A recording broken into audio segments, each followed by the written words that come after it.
దసరా పండుగ రోజున మా ఊళ్ళో ఏప్రాలు పందాలు అయిపోతున్నా నాపరాల మీద ఏప్రాలు పోట్లాడుకుంటే నాపరాలు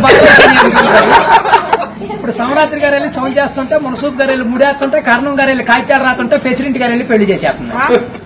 ఇప్పుడు ఆ పెళ్లి భోజనాలకు ఎక్కించుకురమ్మని మా అయ్యంకుల వారు ఊపిలేని విమానాన్ని పంపించారండి. విమానానికి ఊరి చివరికి వచ్చాక ఊపి ఎక్కిపోయి కృష్ణానదిలో పడిపోయింది. నేను వచ్చి మీ బాజార్లో పడిపోయింది. ఇవాళ ఛార్జీకి మీరు 500-600 ఇచ్చారంటే ఛార్జీ డబ్బులు పెట్టుకుని వెళ్ళి కాకినాడ వెళ్ళి కాఫీ తాగి అక్కడ మీ పేరు పేపర్లో వేసేస్తాను. ఈనాడు పేపర్లో ఏపిచ్చానంటే ఆంధ్ర జ్యోతులు అక్షరాలు లేకోకుండా వచ్చేస్తాను. చదువుకున్నోడు చదువుకోవచ్చు, చదువు లేనోడు చదువుకోవచ్చు.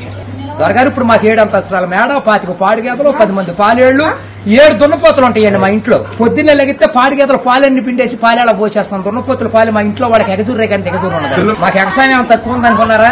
ఏట్లో 700 ఎకరాలు మాదేనండి. సముద్రంలో సగం ఆట ఉంది. పల్లాలో 25 ఎకరాలు ఉంటే ఇసేవాడ కృష్ణానదిలో బ్యారేజ్ కట్టే పక్కన 55 ఎకరాలు నా పేరునే ఉందండి. నేను ఆటలు ఏమేమి పండిస్తున్నాను అనుకున్నారు? ఇప్పుడు నేను చీమలతో సముద్రం మధ్యని దున్నిచ్చి, నక్కలతో నారు తెప్పించి, చుంచులతో ఊడిపించి, ఎలుకలతో కోపించి, కాకులతో కాటా పెట్టిస్తే ఎకరానికి 95 బత్తాలు పండుతాను. నేను కోకలేనట్టు. మీకేమన్నా కావాలంటే చెప్పండి, సాయంకాలం ఆఫీస్ కాడికి వస్తాను, ఒక లారీలో మీ ఇంటి కాడ పంపిస్తాను.